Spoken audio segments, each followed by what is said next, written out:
कथा दोनों चंदन का वर्णन कर रही है। एक होता है हरि चंदन, एक होता है शिव चंदन। और दोनों चंदन बहुत कठिनता से नहीं बनते। पूर्ण समर्पण के साथ में ये दोनों चंदन का निर्माण होता है। हरि चंदन तुलसी अपने आंगन में रहती है। तुलसी का पौधा जब सूख जाता है तो तुलसी की जो लकड़ी होती है उसको घिसकर पानी में भगवान को लगाया जाता है। वो चंदन हरि चंदन कहलाता है। और कोई बेलपत्र का वृक्ष जब सूख जाता है और उसकी जो लकड़ी होती है उस लकड़ी को घिसकर जो चंदन बनाया जाता है और शिव को लगाया जाता है उसको शिव चंदन कहते हैं। और दोनों चंदन अपना अपना कार्य करते हैं।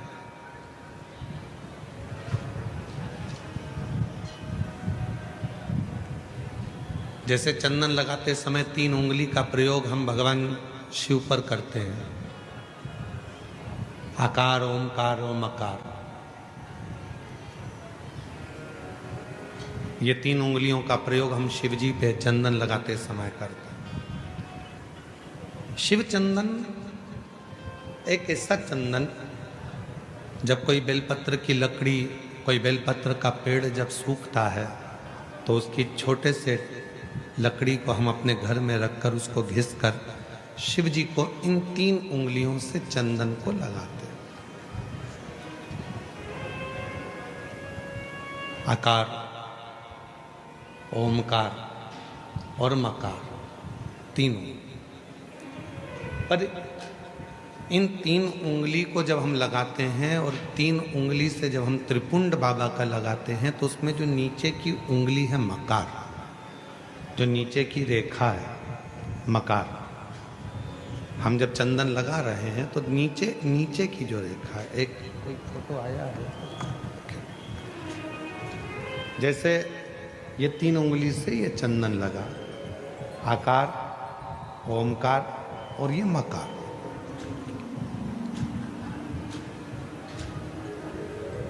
अब दुनिया की दृष्टि में लोगों को लगता है कि चंदन की लकड़ी से जो हमने चंदन लगाया वो भी श्रेष्ठ है, पर बेलपत्र की लकड़ी से जो हम चंदन लगाते हैं, चंदन घिसते हैं और वो भगवान शिव को लगाते हैं, उसमें जो ये मकार वाली रेखा है, जब हम 3 उंगली लगाते हैं तो नीचे की जो मकार की रेखा है उस रेखा का थोड़ा सा चंदन, यदि कितना भी बीमार व्यक्ति है उसके कंठ में अगर वो चंदन मकार की रेखा का थोड़ा सा चंदन उसके कंठ पर लगाना प्रारंभ कर देते हैं तो 15 दिन में वो पलंग पर से उठकर बैठना प्रारंभ कर देता है, कितना भी बीमार क्यों।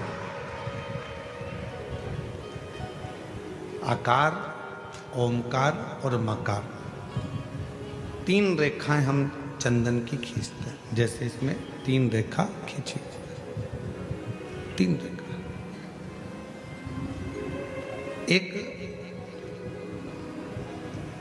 हरी चंदन है जो तुलसी की लकड़ी को घिसकर, जब तुलसी सूख जाती है, तुलसी जब सूख जाती है तो उसकी लकड़ी को घिसकर तैयार करा जाता है, उसको हरी चंदन कहते हैं। और वो हरि चंदन भगवान नारायण को, शालिग्राम भगवान को, भगवान नारायण को, भगवान विष्णु को वो हरि चंदन लगाया।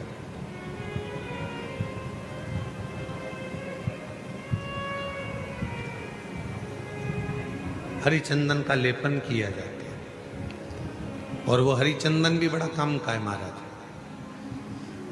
जब शालिग्राम भगवान को हरि चंदन लगाते हैं, हरि चंदन का लेपन करते हैं या एक बिंदी भी हरि चंदन की लगाते हैं, और यदि वो हरि चंदन का एक छोटा सा अंश मात्र भी हम लेकर आए, और जिसको दमे की शिकायत होती है, श्वास की शिकायत होती है, चढ़ने में चलते चलते हाँपड़ी भरा जाती है, हाँप भरा जाती है, डॉक्टर ने कह दिया कि फेफड़े 70%, 60%, 80% खराब हो गए हैं, काम नहीं कर रहे, उस व्यक्ति के हृदय पर, वक्षस्थल पर यदि वो हरि चंदन का लेपन जो शालिग्राम भगवान पर, भगवान श्री हरि पर, राम जी पर, ठाकुर जी पर, कृष्ण पर, लड्डू गोपाल पर जो आपने किया है, उसको यदि हम लगाना चालू करते हैं तो उसको भी फिर चलने में तकलीफ नहीं आती और फेफड़े उसके काम करना प्रारंभ कर देते हैं। वो हरिचंदन की भी एक प्रथा। तो दो चंदन, एक हरिचंदन, एक शिव चंदन। जम के बोलेंगे सभी लोग। हरिचंदन काय से बनता है? तुलसी की लकड़ी से। और शिव चंदन काय से बनता है? बेलपत्र जो सूख जाता है, लकड़ी जो सूख जाती है उसके। दोनों कारगर।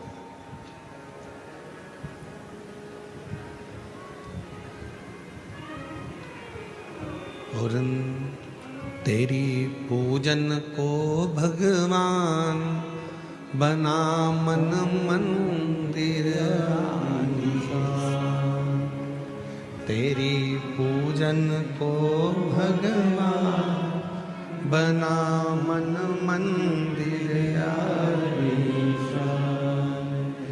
घिस घिस चंदन तुझे लगाऊं, नित नित तुझको रोज मनाऊं, घिस घिस चंदन तुझे लगाऊं।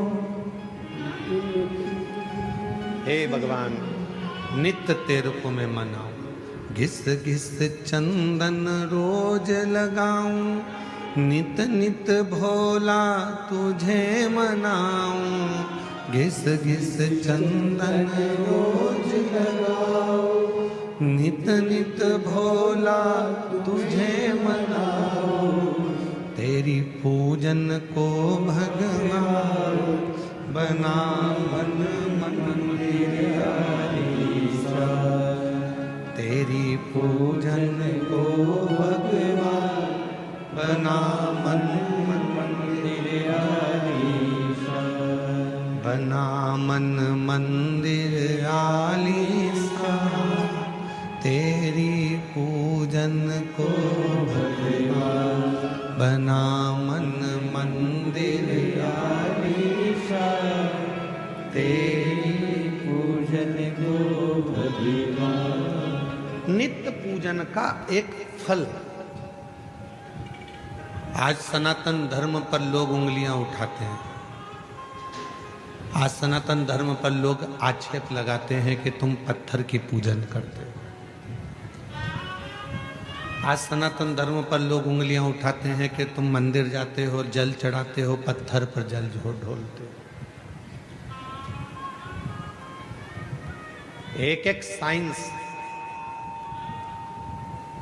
के एक एक उद्देश्य को यदि उठाकर पढ़ोगे तो पूरा साइंस हमारे सनातन धर्म की प्रधानता बताता है, और सनातन धर्म में जितनी पूजन की पद्धति है वही साइंस ग्रहण करता है, वही साइंस। आज दुनिया के लोग इस साइंस वाले कई लोग कह देते हैं हम सनातन को नहीं मानते, ये सब आडंबर है, सब पाखंड है, सब ढोंग है। नहीं,